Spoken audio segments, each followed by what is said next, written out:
तो आपका पहला कदम क्या होना चाहिए स्टॉक मार्केट में अगर आप एंट्री करने की सोच रहे हो।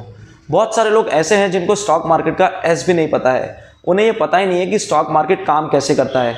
बस वो कहीं से सुन लेते हैं कि आज स्टॉक मार्केट इतना ऊपर गया, या आज स्टॉक मार्केट इतना नीचे आया, या आज इतना फ़ायदा हुआ, या आज इतना नुकसान हुआ। उन्हें ये पता ही नहीं है कि ये काम कैसे करता है। उन्हें ये पता ही नहीं है कि यहाँ पे कैसे पैसे इन्वेस्ट किए जाते हैं, कैसे यहाँ पर पैसे बनाए जाते हैं, और सबसे इंपॉर्टेंट कैसे अपने पैसे को इन्वेस्ट कर कर अपने वेल्थ को ग्रो किया जाता है। तो अगर आप उन सब में से एक हैं तो ये वीडियो आपके लिए ही है। अगर आपको बिल्कुल भी नॉलेज नहीं है स्टॉक मार्केट के बारे में तो आप इस वीडियो को प्लीज़ एंड तक देखिए। हम बिल्कुल शुरुआत से शुरू करते हैं। तो सबसे पहले हम समझ लेते हैं कि स्टॉक मार्केट क्या होता है। स्टॉक मार्केट सुन के आप लोगों को क्या लगता है? स्टॉक मार्केट मतलब मार्केट एक स्टॉक्स का। बहुत सारे लोग इसे शेयर बाजार भी कहते हैं, फाइनेंशियल मार्केट भी कहते हैं और इक्विटी मार्केट भी कहते हैं। पर ये स्टॉक्स क्या होता है? तो स्टॉक्स का एक सिंपल मतलब होता है कि किसी भी कंपनी में हिस्सेदारी। एक एग्जांपल से हम समझते हैं कि अगर आप किसी भी कंपनी का एक स्टॉक ओन करते हो, लेट्स एग्जांपल आप किसी भी कंपनी का एक शेयर ओन करते हो। शेयर का मतलब होता है ओनरशिप। अब आप कहोगे कि मैंने रिलायंस का एक शेयर खरीद लिया तो मैं रिलायंस का मालिक हो गया। जी नहीं, आप पूरे कंपनी के मालिक नहीं हो, पर आप मालिक हो। इससे हमें यह मालूम पड़ता है कि जिसके पास सबसे ज़्यादा शेयर होंगे वो होगा कंपनी का मालिक, ना कि वो जिसने कंपनी शुरुआत की है। उसे हम एक एग्जाम्पल के जरिए समझने की कोशिश करते हैं। तो फ्रेंड्स, ऐसा आप समझ के चलिए कि आपके शहर में एक बहुत ही अच्छी मिठाई की दुकान है जो कि बहुत ही अच्छा चल रहा है, जहां पर रोज़ाना बहुत सारे कस्टमर्स आ रहे हैं और मिठाई लेके जा रहे हैं, जिसका प्रॉफिट भी साल दर साल बढ़ते ही जा रहा है।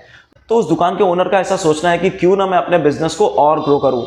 जो आज मेरी एक दुकान है, क्यों ना मैं इसे 10 या 50 दुकान में इसे कन्वर्ट करूँ। तो फ्रेंड्स, 10 या 50 दुकान खोलने के लिए उस ओनर को लगेगी पैसे की ज़रूरत, और पैसे मिलेंगे सिर्फ दो तरीके से। पहला है लोन और दूसरा है कि शेयर्स के बदले पैसे उठा ले। अब किसी भी एक्सचेंज से अगर आप पहली बार किसी भी कंपनी में शेयर्स के बदले पैसे उठा रहे हो तो उसे कहते हैं आईपीओ, यानी कि इनिशियल पब्लिक ऑफरिंग, जिसमें कंपनी अपने शेयर्स को पब्लिकली करती है। अब हमें ये तो समझ में आ गया कि हमें पैसे कहाँ से लेने हैं, पर अब हमें ये समझना है कि पैसे देगा कौन। तो फ्रेंड्स, पैसे कोई और नहीं देता है, पैसे देती है पब्लिक। पर पब्लिक में भी 3 तरीके के लोग होते हैं। पहले होते हैं आपके और मेरे जैसे लोग, जिसे हम कहते हैं रिटेल इन्वेस्टर। दूसरे होते हैं एचएनआई, हाईली नेटवर्थ इनकम वाले। और तीसरे होते हैं क्वालिफाइड इंस्टीट्यूशनल इन्वेस्टमेंट, जिसमें आती है बड़ी बड़ी कंपनियां जैसे कि एलआईसी। अब आप कहोगे एलआईसी तो एक इंश्योरेंस कंपनी है। जी हाँ, एलआईसी तो एक इंश्योरेंस कंपनी है, पर वो स्टॉक मार्केट में पैसा इन्वेस्ट करके काफ़ी अच्छा रिटर्न्स बनाती है, जिसके वजह से उसको और उसके इन्वेस्टर्स को भी काफ़ी फ़ायदा होता है। बड़े बड़े बैंक्स भी हैं, बड़े बड़े म्यूचुअल फंड्स भी हैं जो स्टॉक मार्केट में पैसा इन्वेस्ट करके काफ़ी अच्छा रिटर्न्स बनाते हैं और अपने इन्वेस्टर्स को देते हैं। पब्लिक जो है वो डायरेक्ट कंपनीज को तो पैसा देगी नहीं।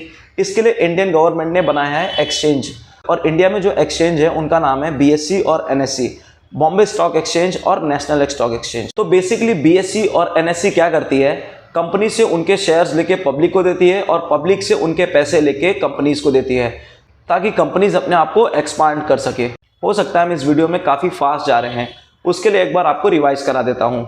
तो फ्रेंड्स, हम ऐसा मान के चलते हैं कि जो वो स्वीट शॉप के ओनर था उसका नाम है राजू भाई। अब राजू भाई का ऐसा मानना है कि मैं 20-30 साल से इस शॉप को चला रहा हूँ, मेरा नाम बहुत ज़्यादा हो गया है मार्केट में, अब मुझे अपने आप को एक्सपांड करना है। अब मुझे कम से कम 50 से 100 दुकान खोलनी है, जिसके लिए लगेगा पैसा। और पैसा सिर्फ 2 तरीके से ही मिल सकता है, पहला लोन और दूसरा है कि अपने शेयर्स को बेचा जाए। तो राजू भाई ने ऐसा सोचा कि मैं अपने शेयर्स को बेचूंगा। तो राजू भाई ने अपने शेयर्स का कुछ परसेंटेज बेच दिया पब्लिक को। अब राजू भाई अगर कंटिन्यू अपने शेयर्स को बेचते जाएंगे पब्लिक को, तो आने वाले टाइम में राजू भाई उस कंपनी के ओनर नहीं रहेंगे, उस कंपनी के ओनर हो जाएगी पब्लिक, जिसके पास सबसे ज़्यादा शेयर होएगा। बिल्कुल ऐसा ही हुआ था स्टीव जॉब के साथ। आप सबको मालूम है कि स्टीव जॉब्स ने एप्पल की शुरुआत की थी, पर कुछ सालों बाद उनको ही अपने कंपनी से निकाल दिया गया। अब आप कहोगे ये कैसे हो सकता है? बिल्कुल ऐसे हो सकता है। अब आने वाले टाइम में अगर राजू भाई कंटिन्यू अपने शेयर्स को बेचते जाएंगे या मेजॉरिटी शेयर्स को वो बेच देते हैं, तो वो उस कंपनी के मालिक नहीं रहेंगे। वो कंपनी का मालिक वो रहेगा जिसके पास मेजॉरिटी स्टेक होल्डिंग होगी उस कंपनी की। अब आप कह सकते हो कि राधाकृष्ण दमानी डीमार्ट के ओनर है। जी हाँ, क्योंकि उनके पास मेजॉरिटी स्टेक होल्डिंग है डीमार्ट की। अगर राधाकृष्ण दमानी जी भी कंटिन्यू अपने शेयर को डाइल्यूट करते रहे या मेजॉरिटी स्टेक होल्डिंग अपनी डीमार्ट की अगर वो बेच देते हैं किसी और को, तो डीमार्ट का ओनर कोई और हो जाएगा। इसका मतलब ये है कि कंपनी का मालिक वो रहेगा जिसके पास सबसे ज़्यादा शेयर है, वो नहीं जिसने कंपनी की शुरुआत की है। क्योंकि हमने बिल्कुल शुरुआत से शुरू किया था तो हम आपको एक बार बता देते हैं कि हमने सबसे पहले बात की स्टॉक्स, और स्टॉक्स का मतलब होता है शेयर, और शेयर का मतलब होता है ओनरशिप। तो अगर आप ओनर बन जाते हो किसी भी कंपनी के तो आपको कैसे फ़ायदा हो सकता है? तब आप कहोगे कि अगर कंपनी की वैल्यूएशन बढ़ जाए तो हमें फ़ायदा होगा। अब आप कहोगे कि भैया ये वैल्यूएशन क्या होता है, ये मार्केट कैप क्या होता है? तो टेंशन मत लीजिए, मैं आपको बताता हूँ। तो हम एक एग्जाम्पल से समझने की कोशिश करते हैं। हम एग्जाम्पल लेते हैं कि राजू भाई की जो स्वीट शॉप थी उसके टोटल शेयर जो है वो है 1 लाख। अब राजू भाई ने जब पहली बार आईपीओ लाया तो उन्होंने एक शेयर का प्राइस जो रखा वो रखा 200 रुपीज़। तो 200 into 1 lakh is equal to 2 crore. ये हो गया इस कंपनी का मार्केट कैप। देखो बस बहुत ही सिंपल है मार्केट कैप निकालना। मैं आपको बताता हूँ, number of share into price of share is equal to market cap. आप नोट्स भी बना सकते हो उस चीज़ की। देखिए हमारी वीडियो बनाने का यही पर्पस है कि आपको एकदम सिंपल लैंग्वेज में शेयर मार्केट बताया जाए क्या होता है। तो अगर आप ये सब समझ गए हो तो आगे बढ़ते हैं। अब हम ये तो समझ गए कि कंपनी का शेयर प्राइस बढ़ेगा तो ओनर को फायदा होगा, पर कंपनी का शेयर प्राइस बढ़ेगा कैसे और कौन बढ़ाता है उसे, तो मैं आपको बताता हूँ। कंपनी के शेयर प्राइस बढ़ने के पीछे बहुत सारे फैक्टर्स काम करते हैं, पर सबसे इंपॉर्टेंट जो फैक्टर होता है वो होता है कि अगर कंपनी का प्रॉफिट कंटिन्यू अगर बढ़ते जा रहा है तो आने वाले टाइम में कंपनी के जो शेयर्स है वो भी कंटिन्यू बढ़ते रहेंगे। फॉर एग्जाम्पल अगर लॉन्ग टर्म में आप किसी भी एक स्टेबल कंपनी का ग्राफ देखते हो तो वो कंटिन्यूसली ऊपर ही जाता है। एग्जाम्पल के लिए हम कुछ ग्राफ आपको शो कर देते हैं। 1 2 3 4 5। जैसा कि आप सबने यहाँ पर देखा, ऐसा कभी हो सकता है कि न्यूज़ के कारण या कुछ अलग परिस्थितियों की वजह से शेयर प्राइस में थोड़ी सी हमें करेक्शन देखने मिले। फॉर एग्जाम्पल आप देख सकते हो कि कोविड के टाइम पे एस्कॉट नाम की एक कंपनी थी जो कि ट्रैक्टर्स बनाती है, बुलडोजर्स बनाती है और बहुत सारे हैवी मशीनरीज बनाती है। उसमें लगभग 50% का करेक्शन हमें देखने मिला था स्टॉक प्राइस में। पर क्योंकि उस कंपनी के अर्निंग्स अच्छे थे, उसके बाद वहां से उसने बाउंस बैक किया और अपने ऑल टाइम हाई को भी क्रॉस करके ऊपर की तरफ गया। तो हो गई कोविड का एग्जाम्पल, और कोविड के टाइम पे लगभग हर कंपनी जो थी वो गिर चुकी थी। तो एक दूसरी कंपनी का एग्जाम्पल लेते हैं हम, नेस्ले। आप जानते हो कि नेस्ले बहुत सारी चीज़ें बनाती है, कॉफ़ी बनाती है, किटकैट बनाती है, मैगी बनाती है और बहुत सारे प्रोडक्ट्स भी बनाती है। तो 2015 में नेस्ले के साथ हुआ क्या कि 2015 में नेस्ले के एक फेमस ब्रांड मैगी पर बॉम्बे हाई कोर्ट ने बैन लगा दिया इंडिया में। वो क्यों लगाया? क्योंकि ऐसा बताया जा रहा था कि मैगी में एक लीड नाम का एक केमिकल पाया जा रहा है, जिसके वजह से इंडिया में मैगी को बैन कर दिया गया, जिसके वजह से लगभग 10 से 15% का करेक्शन देखने मिला था हमें नेस्ले में। उसके बाद यूएस में जांच हुई और वहां पर मालूम पड़ा कि मैगी में लीड नाम की कोई भी केमिकल पाई नहीं जाती है। उसके बाद वहां से बॉम्बे हाई कोर्ट ने बैन हटाया मैगी के ऊपर और वापस से मैगी जो है इंडिया में कम बैक किया। उसके बाद जो नेस्ले का शेयर था कभी पीछे मुड़ के देखा ही नहीं। आज लगभग 26-27 हज़ार का नेस्ले का एक शेयर है और 2015 में लगभग 6,000 या 7,000 का एक शेयर था नेस्ले का। तो आप देख सकते हो कि कितना अच्छा अपमूव देखने मिला, क्योंकि नेस्ले की अर्निंग अच्छी थी, इसके लिए उसके शेयर ने बाउंस बैक किया और एक बहुत ही अच्छा रिटर्न दिया अपने शेयर होल्डर्स को। अगर आप लोगों को इतना समझ में आ गया हो तो आगे बढ़ते हैं। अगर आप ये सब समझ गए हो तो मेरा आपसे एक क्वेश्चन है, आप स्टॉक मार्केट में क्यों आना चाहते हो? आप क्यों इन्वेस्ट करना चाहते हो स्टॉक मार्केट में? अगर आप किसी से इन्फ्लुएंस होकर या किसी से प्रभावित होकर स्टॉक मार्केट में आना चाहते हो तो प्लीज़ मत आओ, क्योंकि स्टॉक मार्केट में होता क्या है, आपने देखा होगा कि इसने इस शेयर में इन्वेस्ट करके इतना कमा लिया, इसने अपने पैसों को 2 गुना कर दिया, इसने 10,000 इन्वेस्ट करके 2 लाख रुपए बना लिया, तो मैं भी ऐसा ही करूँगा। अब आजकल स्टॉक मार्केट में बहुत बड़ा एक स्कैम चल रहा है, मैं आपको बता देना चाहता हूँ। आप लोगों ने ये देखा होगा, पर शायद ही आप लोगों ने कभी इस चीज़ को नोटिस किया होगा। आपको भी ऐसा हो सकता है कि अननोन नंबर से कभी कॉल आया हो स्टॉक मार्केट के लिए, या अननोन नंबर से एसएमएस आया हो, या किसी टेलीग्राम ग्रुप में आपको ज्वाइन करा दिया गया हो जिसमें आपको वो सीई या पीई खरीदने बोलेंगे। अब ये सीई और पीई क्या होता है इसे हम आगे समझेंगे। फिलहाल अभी के लिए हम इतना समझ लेते हैं कि अगर आप स्टॉक मार्केट में कॉल खरीद के चल रहे हो तो अगर स्टॉक मार्केट बढ़ेगा तब आपको फायदा होगा। अगर आप स्टॉक मार्केट में पुट खरीद के चल रहे हो तो जब शेयर बाजार गिरेगा तब आपको फायदा होगा।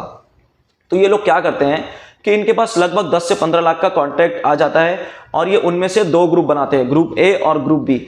ये क्या करते हैं, एक ग्रुप को सी खरीदने बोलेंगे और एक ग्रुप को पी खरीदने बोलेंगे। अब ऐसा होगा कि उस दिन अगर शेयर बाजार नीचे गिर गया तो पी वाले को फायदा हो गया और सी वाले को घाटा हो गया।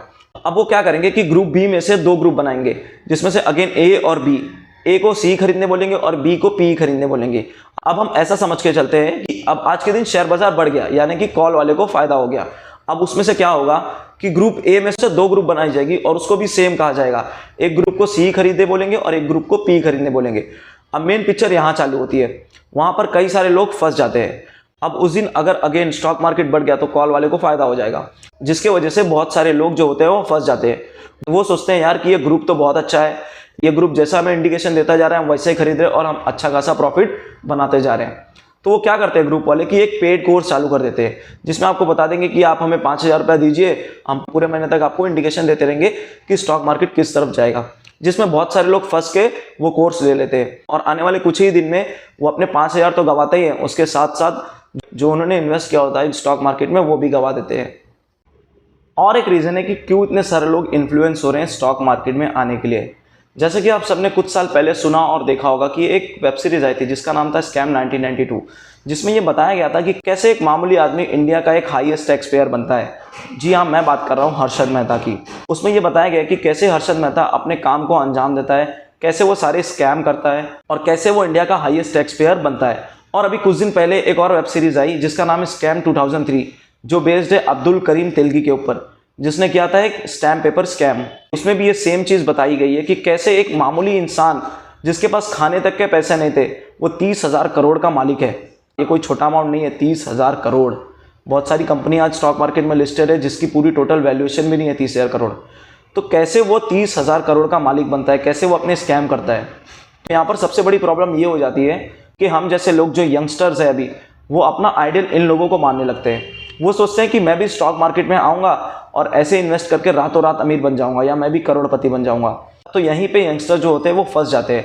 और यहाँ पर उनके साथ होता क्या है कि वो 1 लाख रुपया लेके आते तो है स्टॉक मार्केट में, पर 1 महीने में ही वो 1 लाख का जीरो बना देते हैं, जिसके वजह से उनको लगता है कि स्टॉक मार्केट जो है वो एक सट्टा बाजार है और स्टॉक मार्केट में मेरा कुछ नहीं हो सकता है, और वो छोड़ के चले जाते हैं। और उसके साथ साथ वो अपने आजू बाजू या अपने घर वाले को भी बताते हैं कि स्टॉक मार्केट में मत जाना। एक बहुत ही फेमस लाइन है स्टॉक मार्केट में जिसको कहते हैं वॉरेन बफेट जी। वो कहते हैं कि स्टॉक मार्केट एक ऐसा इंस्ट्रूमेंट है जो इम्पेशेंस से पैसे लेके पेशेंस को देता है। अब इसका मतलब मैं एक एग्जांपल से समझाता हूँ आपको। आप लोगों के साथ भी कभी ये हुआ होगा कि आप कोई एक शेयर खरीदते हो, तो जैसे आपने शेयर खरीदा उसके 1 या 2 दिन बाद वो शेयर गिरना चालू हो जाता है, और जैसे ही आपने उस शेयर को बेच दिया, ध्यान से सुनिए इस बात को, और जैसे ही आपने उस शेयर को बेच दिया वैसे ही उसके दूसरे दिन वो शेयर ऊपर जाने लगता है, उल्टा वो और ऊपर जाता है जहाँ से आपने खरीदा था। तो यही होता है कि इम्पेशेंस से पैसा लिया और पेशेंस को दिया। यहाँ पर इम्पेशेंस हम हैं और पेशेंस वो हैं जो होल्ड करके बैठे थे। तो अगर आपको अपना आइडल मानना ही है किसी को, अगर आपको इन्फ्लुएंस होना ही है किसी से, वॉरेन बफेट जी से होइए, राकेश झुनझुनवाला जी से होइए, राधा कृष्णा दमानी जी से होइए या विजय केडिया जी से होइए, जो कि स्टॉक मार्केट के बहुत ही बड़े इन्वेस्टर हैं, जिन्होंने बिल्कुल जीरो से शुरुआत की थी और आज आप देख सकते हो कि वो कितने बड़े बड़े इन्वेस्टर बन के बैठे हैं। लगभग जितने भी मैंने इन्वेस्टर का नाम लिया सारे के सारे 20,000 या 30,000 करोड़ के ऊपर ही बैठे हुए हैं। पर फिल्म इंडस्ट्री इनके ऊपर वेब सीरीज थोड़ी ना बनाएगी, क्योंकि इनके स्टोरी में इतना मसाला नहीं होएगा, इतना क्राइम नहीं होएगा। और हम लोगों को क्या पसंद है? क्राइम देखना पसंद है, नेगेटिविटी देखना पसंद है। आप लोगों ने सुना होगा कि आज स्टॉक मार्केट में इतने लोगों का लॉस हो गया। आपने ये भी सुना होगा कि आज स्टॉक मार्केट में इतने लोगों का प्रॉफिट हो गया। आपने कुछ दिन पहले ये भी सुना होगा कि स्टॉक मार्केट में लगभग 2 लाख करोड़ का नुकसान हो गया। अब ये 2 लाख करोड़ रुपया लेता कौन है? क्या बीएसई और एनएसई अपने पास रख लेता है ये 2 लाख करोड़ रुपया? जी नहीं, बीएसई और एनएसई अपने पास 1 रुपया भी नहीं रखता है। मैं आपको ये चीज़ क्लियर करता हूँ कि स्टॉक मार्केट में अगर आज स्टॉक मार्केट में किसी का लॉस हुआ है तो किसी का प्रॉफिट हुआ है। एक एग्जाम्पल से मैं आपको समझाता हूँ कि अगर आज आपने एक ट्रेड लिया और उस ट्रेड में आपको 2,000 का फायदा हुआ, तो ऐसा समझ के चलो कि किसी को 2,000 का नुकसान हुआ है, इसलिए आज आपको 2,000 का फायदा हुआ है। कल ऐसा भी हो सकता है कि आपको 3,000 का नुकसान हो, तो ऐसा समझ के चलना कि आज मुझे 3,000 का नुकसान हुआ है तो किसी को 3,000 का प्रॉफिट हुआ है। स्टॉक मार्केट ऐसी ही जगह है, किसी को नुकसान होगा तो किसी को प्रॉफिट होगा। अब यहाँ से हम चीज़ों को बिल्कुल स्टेप बाय स्टेप सीखने की कोशिश करेंगे। अब सबसे बड़ी गलती क्या करता है इंसान कि स्टॉक मार्केट का नाम सुनते ही वो सीधा भाग जाता है इन्वेस्टिंग करने के लिए। मैं कहूँगा कि ऐसा नहीं करना चाहिए। अब आप कहोगे कि यार इतने देर से तो ये बता रहा है कि स्टॉक मार्केट में आओ, इन्वेस्टिंग करो, ये करो, वो करो, और अभी ये कह रहा है कि स्टॉक मार्केट में इन्वेस्टिंग मत करो। जी हाँ, मैं क्यों ऐसा कह रहा हूँ इसके पीछे एक बहुत बड़ा रीज़न है। मैं आपको बता देना चाहता हूँ कि अगर आप स्टॉक मार्केट में इन्वेस्ट करना चाहते हो तो सबसे पहले आप सीखो। अब आप कहोगे कि यार हमेशा सीखते ही रहें, तो जी नहीं, आप हमेशा मत सीखते रहो, पर अगर आपको एक अच्छा इन्वेस्टर बनना है, एक अच्छा ट्रेडर बनना है, तो आपको चीज़ों को सीखना पड़ेगा। एक एग्जांपल से मैं आपको बताता हूँ कि फॉर एग्जांपल अगर आपको क्रिकेट खेलना है या फुटबॉल खेलना है या बैडमिंटन खेलना है, कुछ भी एक स्पोर्ट्स खेलना है आपको, तो आपको पहले सीखना पड़ता है, आपको पहले ग्राउंड में जाना पड़ता है, प्रैक्टिस करनी पड़ती है, सीखना पड़ता है, उसके बाद आप कहीं उसे खेलने के लिए जाते हो। सेम वैसा ही स्टॉक मार्केट में भी अगर आपको इन्वेस्टिंग करना है, ट्रेडिंग करना है, कुछ भी करना है, तो आपको पहले चीज़ों को सीखना पड़ेगा, उसके बाद आप उस चीज़ में उतर सकते हो।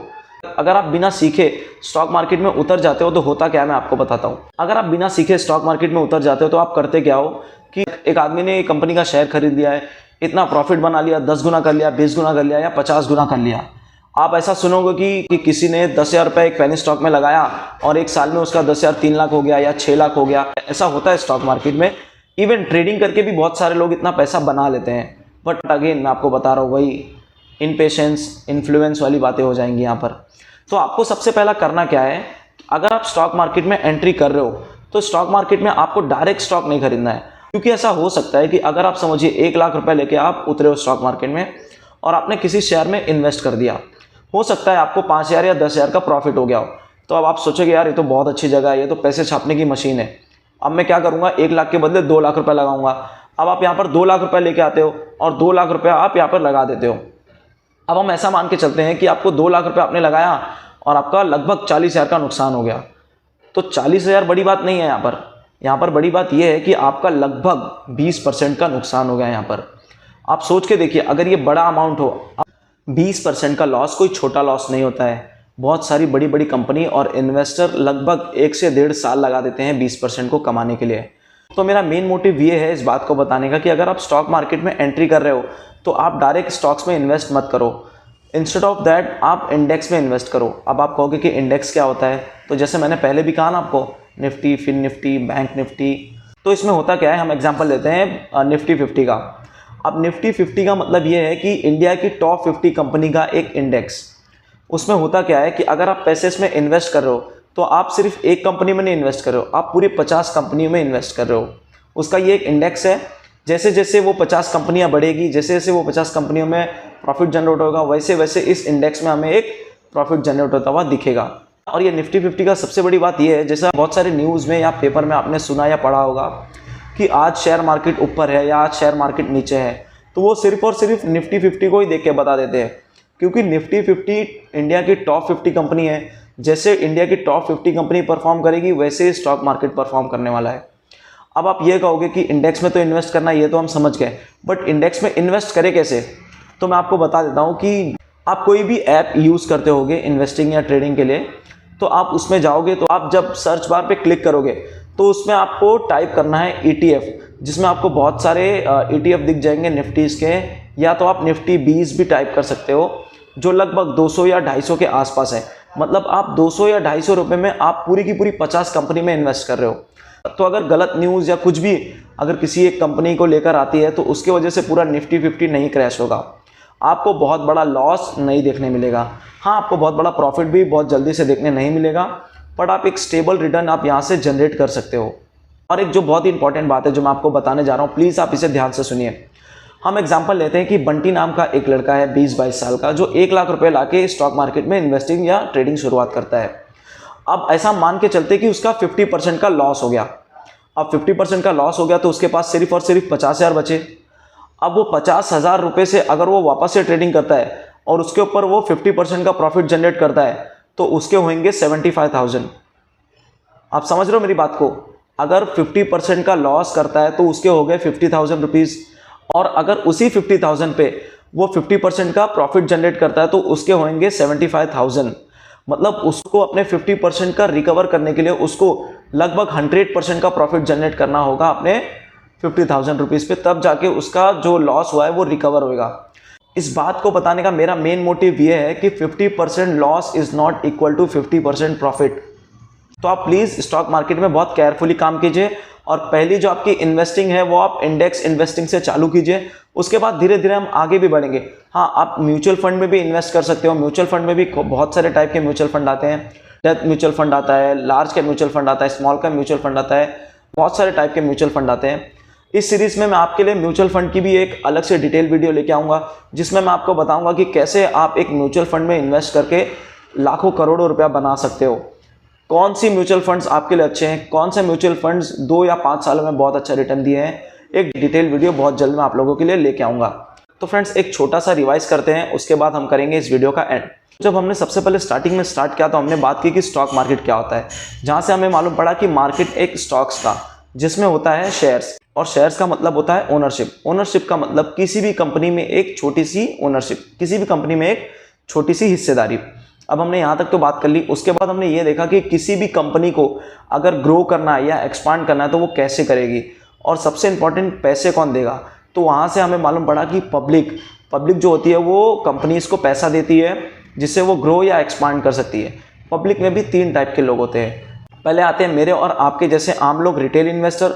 उसके बाद आते हैं HNI, हाईली नेटवर्थ इन्वेस्टमेंट वाले।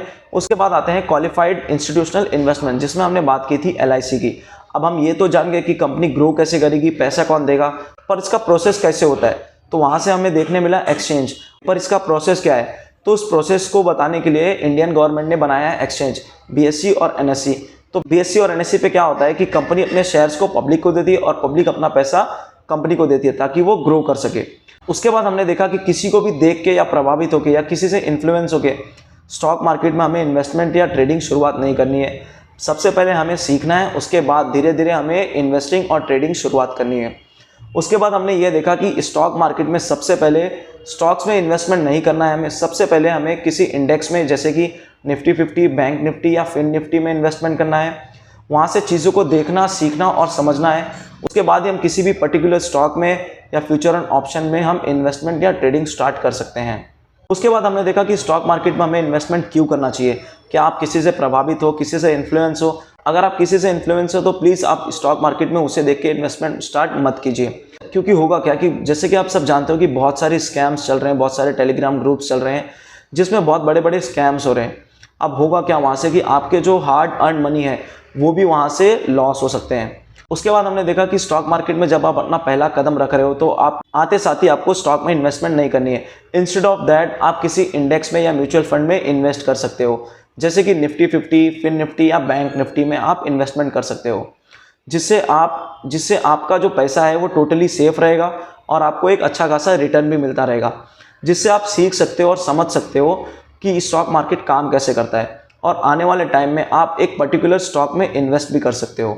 उसके बाद मैंने आपको एक छोटा सा एग्जांपल दिया कि 50% loss is not equal to 50% profit. तो फ्रेंड्स, अगर आप सबको ये वीडियो पसंद आई हो तो प्लीज़ आप इसे लाइक कीजिए और शेयर कीजिए अपने उन फ्रेंड्स को जो स्टॉक मार्केट में इंटरेस्ट रखते हैं, जो स्टॉक मार्केट को सीखना चाहते हैं, क्योंकि आने वाले कुछ दिनों में हम बहुत ही अच्छी सीरीज़ लेके आने वाले हैं जिसमें हम आपको स्टॉक मार्केट में बिगिनिंग से एक एडवांस लेवल तक बताने वाले हैं। आपको यह सिखाने वाले हैं कि कैसे आप खुद एक स्टॉक में इन्वेस्टमेंट कर सकते हो, कैसे आप खुद एक एनालिसिस कर सकते हो और उस स्टॉक में इन्वेस्टमेंट कर सकते हो।